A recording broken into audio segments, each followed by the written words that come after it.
Step through an unassuming storefront in Saratoga Springs, New York.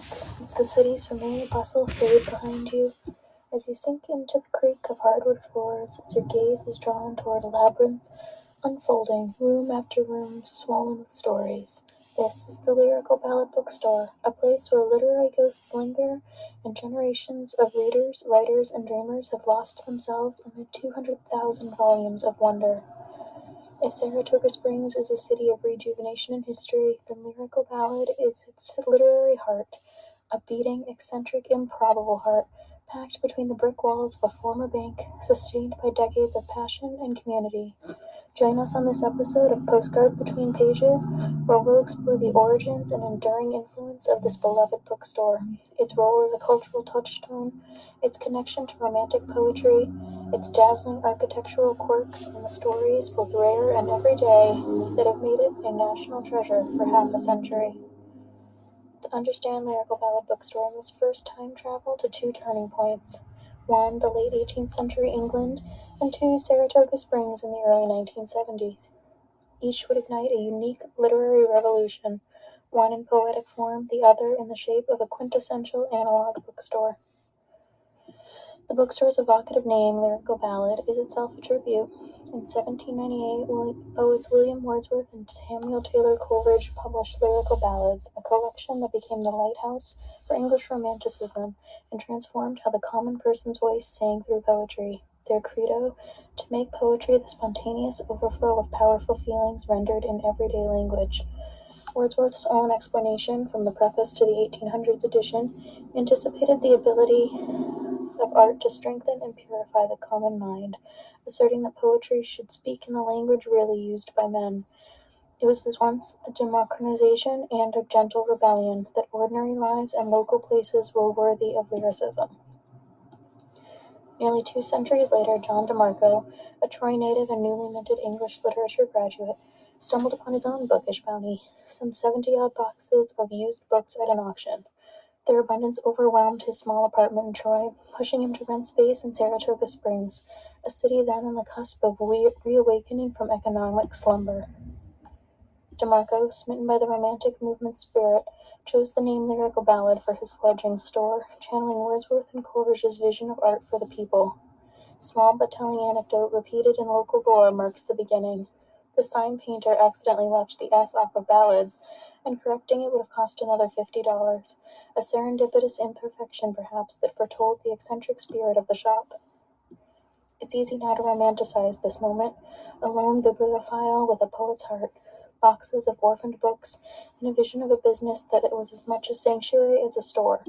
But as chroniclers of Saratoga often note, DeMarco's intuition about what a bookstore could become became the bedrock of a local revival. When you first encounter the Lyrical Ballad Bookstore, its facade does little to foreshadow the adventure inside. Set within a stretch of historic downtown, the shop occupies a portion of a 19th century structure that was once a bank, a fact that would later offer more than just an architectural footnote. The building's history, tapered by time, distinguished by the original bank vault in the heart of the store, anchors visitors in a tangible past.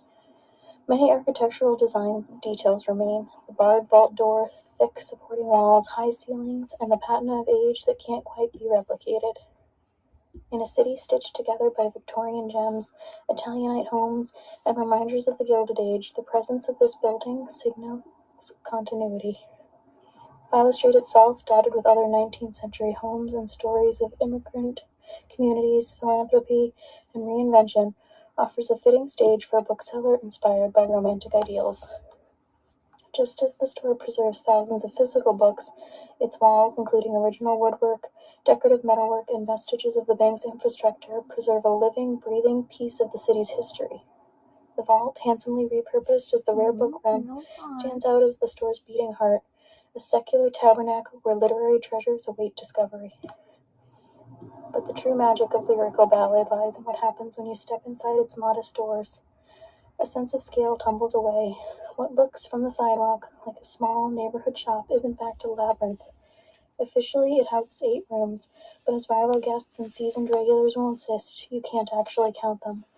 Corridors spill into alcoves, rooms into nooks, creating an inscrutable maze that defies expectation and physics alike. The metaphor of the shop as a TARDIS, a space that is vastly larger inside than its exterior promises, has become shorthand in contemporary guides. Regulars and newcomers alike lose track of time and themselves, winding past floor-to-ceiling stacks, handwritten labels, and mismatched shelving that only enhances the enchantment. Each turn yields a genre, an author, or a memory from another era. Children's books and illuminated manuscripts nestle beside hard-boiled noir, art history, romance, maps, and other ephemera. Part of the store's design genius is its resistance to clinical order. The curation is deliberate. Rare books in the vault, horse racing histories for the city's thoroughbred obsessed, local postcards and maps, but the effect is something far greater, the thrill of possible discovery at every turn. As one customer wrote, books are packed into every crevice, making it the perfect place to lose track of time. And the vault itself, behind bars, doors that once secured cash and securities, you now find an even more precious and irresistible cargo. Signed first editions, rare books, and literary artifacts of centennial vintage or greater. Photographs and visitor accounts often include posed shots of guests locked in, as if literature itself has finally claimed them in perpetuity. If the interior is built for serendipity, the inventory takes it into the realm of legend. At its heart, Lyrical Ballad is a repository of both popular and obscure knowledge. Over the last 5 decades, its shelves have come to house over 200,000 volumes, an astonishing figure for any independent store, let alone one off a quiet, upscale street. Among the marvels have been signed editions, such as the much-reported highlight of a signed Bram Stoker Dracula. While the volume is not for sale, its presence creates a sense of awe for bibliophiles, an artifact of the Gothic imagination just out of our reach. There are also first editions and illustrated classics, American histories, and local collections, including horse racing, art, and decorative bindings. The store's stock, replenished daily and sourced from estate sales, private collections, and world auctions, ensures a circulation not just of books, but of stories. Each item infused with a silent history of hands, desks, and living rooms long since quiet. If independent bookstores are often nostalgic businesses, Lyrical Ballad has always been at the vanguard of community, acting as a literary catalyst as much as a commercial enterprise. The store's opening in 1971 coincided with a broader revitalization of downtown Saratoga Springs, a city once dubbed a ghost town in the aftermath of post-war decline. John and Jan DeMarco, as contemporaries and community members recall, became not just book dealers but pillars of the city's rebirth. Lyrical Ballad outlived most of the big box stores and really was the foundation for much of the revitalization of Saratoga Springs, said former Mayor Meg Kelly. His store survived due to all the strength of his personality. By supporting local artists, hosting events, and serving as an unofficial gathering space, the bookstore helped create a strong literary identity that reflected and deepened Saratoga's cultural legacy. Friends and fellow business owners like Gordon Boyd would later remark that DeMarco was just a priceless community leader and example for all other business leaders. Children grew up discovering the magic of books, college students found unexpected sources for their studies, and local writers encountered a kindred spirit in DeMarco's easy, welcoming way. The high-velocity shift to electronic reading put new pressures on brick-and-mortar stores, but Lyrical Ballad's commitment to the art of browsing and personal attention never wavered, even as national chains rose and fell. For most of its history, Lyrical Ballad thrived by word of mouth, its reputation spreading from the lips of delighted travelers, seasoned collectors, local writers, and the wider antiquarian book community. But, in recent years, the store has found a new, unexpected stage, the digital megaphone of social media. In September of 2022, author Melissa Caruso impassioned Twitter thread filled with vivid photos and playful descriptions of delightedly getting lost in the store's maze went viral, accumulating nearly 100,000 likes and 15,000 retweets. Viral stardom brought a new wave of fresh visitors, each echoing Caruso's sense of wonder at the store. This digital enthusiasm, boosted by sharing on sites like Board Panda and niche travel blogs, has paradoxically reaffirmed the shop's analog appeal. Its charm lies in what can't be summoned on a screen, in the serendipity of the browse and the smell of history in the stacks. If Lyrical Ballad is a theater of books, it's also found its way onto the silver screen. The shop's eclectic inventory and evocative interior have been featured in several major motion pictures, both as source material for set design and as a physical location. 1993 is The Age of Innocence used Martin Scorsese's lush adaptation of Edith Wharton's novel, made use of books and set pieces from Lyrical Ballad, helping to evoke the palpable detail of 19th century high society. Sabrina, The Time Machine, and other such films drew on the historical depth and visual richness afforded by Lyrical Ballad stacks. Even off-camera, the store's atmospheric setting, vault, dark wood and all, has inspired countless personal photo essays, blog posts, and literary travel stories. Over the decades, Lyrical Ballad has served as stage and backdrop to hundreds of stories, both momentous and intimate. Among the most moving is the story of Solomon Northup's descendants. When Steve McQueen's 12 Years a Slave won critical acclaim and brought new attention to Northup's story, Lyrical Ballad was able to place a true treasure, a first edition of Northup's narrative, in the hands of Vera Williams, his great-great-great-granddaughter, during a family reunion in Saratoga. As Williams later recounted, the tangible link of holding the book added deeper meaning to the annual celebration of Northup's legacy in his former hometown. Other rare finds, such as a cache of letters between Herman Melville and Nathaniel Hawthorne, or a Mark Twain broadside, surfaced in signature DeMarco fashion unexpectedly. A trunk found in a barn, a collection unearthed in a local estate. DeMarco was legendary for both his knack for discovery and his generosity, often pricing rare items far below their value to accommodate passionate collectors and scholars. The store has hosted readings, signings, and collaborative events with local institutions like Skidmore College and the Addo Artists Colony. Its walls, lined with handbills and event posters, speak to generations of writers who have passed through. Some, like Caruso, brought national attention, while others fostered a vibrant local scene. In the store's present programming, intimate concerts and tiny desk-style music showcases further the bookstore's role as a multi-arts incubator, with events featuring indie folk artists and touring musicians taking place beneath the watchful spines of literary giants. In 2019, Lyrical Ballad faced the most poignant crossroads with the passing of John DeMarco at the age of 70. The loss was deeply felt across Saratoga, and multiple tributes poured in from local officials, business owners, national book dealers, and the city's famous writers' retreat.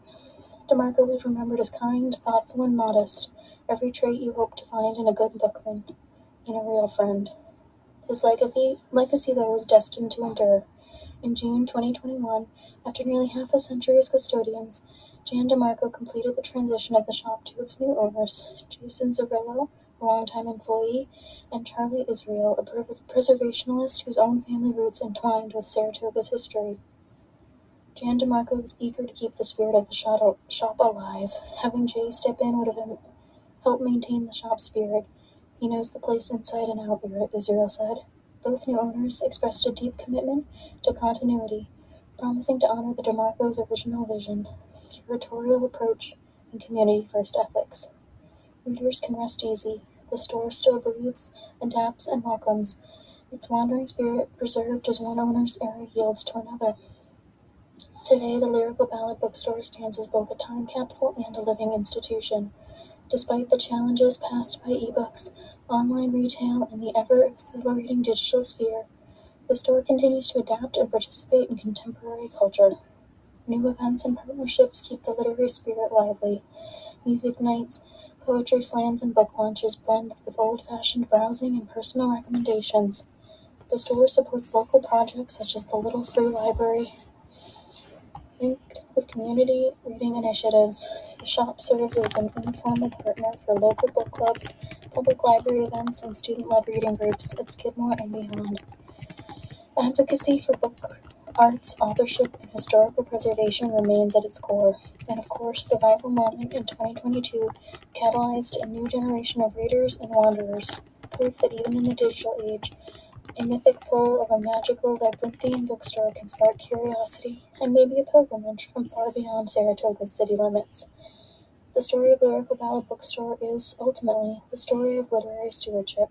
In its half-century life, it survived every trend and turbulence, The superstores, the dot-com crashes, the rise of digital, and the pandemic squeeze. What has endured is the radical notion, lifted from its romantic namesake, that books matter because people matter, and that stories that house us are just as important as the houses that store our stories. A visitor at local Lyrical Ballad can, with luck and a little curiosity, stumble upon an edition that changed the world, or a paperback that changed only themselves. They may meet a knowledgeable bookseller or a neighbor in need of recommendation, or maybe just the thrill of a hidden hallway ending at a velvet curtain and a peek into the vault. Independent bookstores, the great romantic experiment in collective storytelling, are an endangered species. But for now, in Saratoga Springs, the magical labyrinth in what was once a bank, inside of what was once a tack shop, remains open. And you, reader, listener, dreamer, are always invited to lose and find yourself in its winding halls. This episode of Postcards Between Pages ends with my own postcard to this roadside wonderland. To all the hands that have touched this story, DeMarco's, Zorillo, Israel, and every visitor that have kept Lyrical Ballad story open. This is your story too.